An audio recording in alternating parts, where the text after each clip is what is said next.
बिस्मिल्लाह रहमानिर्रहीम। नाजरीन, इराम शब बरात का मुक़द्दस वक्त करीब है, जो मग़फ़िरत और रहमतों की अज़म रात है। लेकिन उलमा इकराम इस तरफ तवज्जो दिलाते हैं कि अगर घर के माहौल में तीन ऐसी खामोश चीज़ें आदत या रवैये के तौर पर मौजूद रहे, तो अंदेशा है कि तंगदस्ती और मुश्किलात आपकी ज़िंदगी का हिस्सा बन सकती है।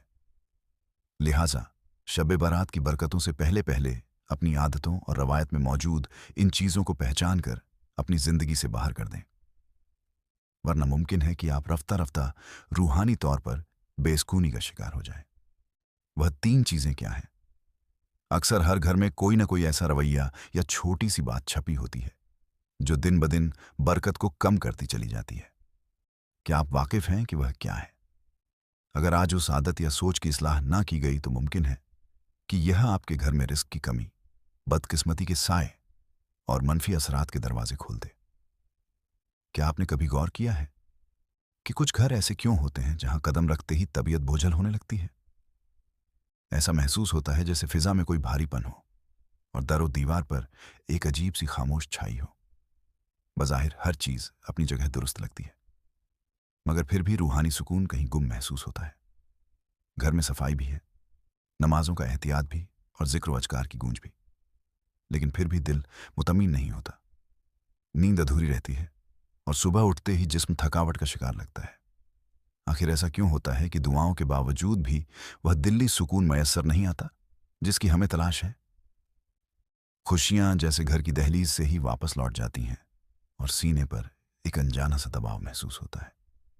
हम अक्सर यह समझ लेते हैं कि शायद हमें किसी की नज़र लग गई है या किसी दुश्मन ने हमारे खिलाफ कुछ कर दिया है, मगर हकीकत यह है कि बाज़ औक़ात बड़ा दुश्मन बाहर के बजाय हमारे अपने घर के माहौल और आदतों के अंदर छुपा होता है।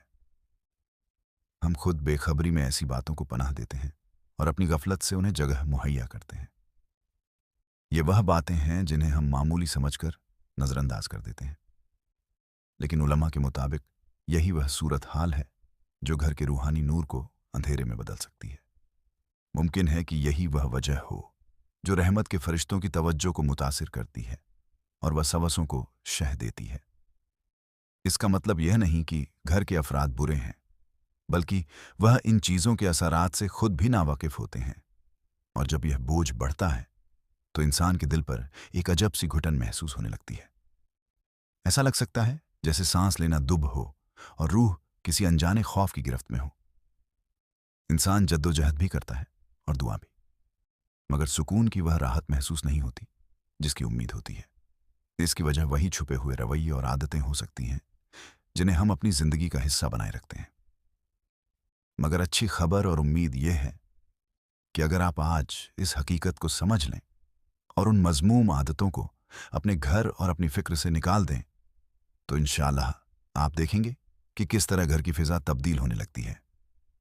जहां पहले बेचैनी का बसेरा था, वहां अल्लाह के हुक्म से सुकून की चादर बिछ जाएगी। जहां इख्तिलाफात थे, वहां मोहब्बत के चिराग रोशन होने लगेंगे। जहां वीरानी थी, वहां अल्लाह के पाक नाम की बरकतें महसूस होने लगेंगी। और सबसे बढ़कर आप यह महसूस करेंगे कि अल्लाह तबारक व ताला की रहमत की उम्मीद खुद आपके घर का रास्ता देख रही है। तो आज की वीडियो में मैं आपको वह राज बताने वाला हूं जो अल्लाह के फजल से आपकी जिंदगी का रुख मोड़ सकता है। एक ऐसा राज जिसे अगर आज आपने समझ लिया और उस पर अमल की नीयत कर ली, तो मुमकिन है कि आपका घर परेशानियों से निकलकर बरकत की राह पर चल पड़े। वह बाज रवायत मनफी असरात को बढ़ावा देती है। अब वक्त है कि उन्हें पहचान कर अपने घर और अपनी सोच से हमेशा के लिए निकाल दिया जाए। मोहतरम नाजरीन, आज की यह गुफ्तगू मेरे हर भाई और बहन के लिए निहायत ही अहमियत की हामिल है। इस वीडियो का एक एक लफ्ज़ इतना कीमती है कि अगर आप इसकी हकीकत को जान लें तो यकीनन आज ही से इस पर अमल की कोशिश शुरू कर देंगे। अक्सर अनजाने में हमसे ऐसी कोताहियां हो जाती हैं जिनका हमें अंदाज़ा नहीं होता, मगर उलमा किराम के मुताबिक अंदेशा रहता है कि उनकी वजह से घर के सुकून और बरकत पर असर पड़े।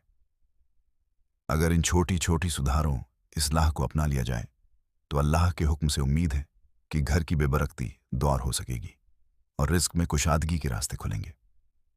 इंशाअल्लाह अल्लाह के फजल से आपके घर में खैर और बरकत के आसार पैदा हो सकते हैं।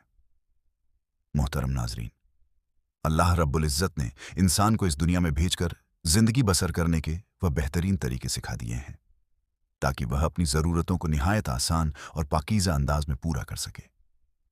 इंसानी मामलात, कामयाबी और सुकून के लिए अल्लाह ताला ने अपने महबूब बंदों यानी अंबिया इकराम का इंतखाब फरमाया। उनके बताए हुए हर तरीके में न सिर्फ बरकत की उम्मीद है बल्कि कामयाबी का राज भी पोशीदा है। इंसान अगर किसी भी शोबे में हकीकी कामरानी चाहता है तो उसे सीरत नबवी सल्लल्लाहु अलैहि वसल्लम को अपना मशराह बनाना होगा। इस्लामी तालीमात में घर के सुकून के लिए जो उसूल बयान किए गए हैं, उम्मीद है कि उन पर अमल पैरा होने वाला शख्स अपने घर में सच्चा इत्मीनान पाएगा। घर में किसी भी काम का आगाज करते वक्त बिस्मिल्लाह पढ़ने की आदत डालनी चाहिए और कोशिश रहे कि हर लम्हा अल्लाह की याद से रोशन रहे।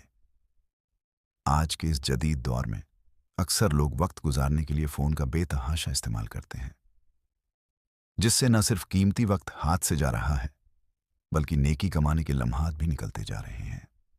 एहतमाम इस बात का होना चाहिए कि जब भी घर के कामों में मशरूफ़ हो तो अपनी ज़ुबान पर अस्तगफिरुल्लाह, अल्लाहु अकबर, अल्हम्दुलिल्लाह या फिर या हय्यू या कय्यूम जैसे अजकार जारी रखें और अपने बच्चों को भी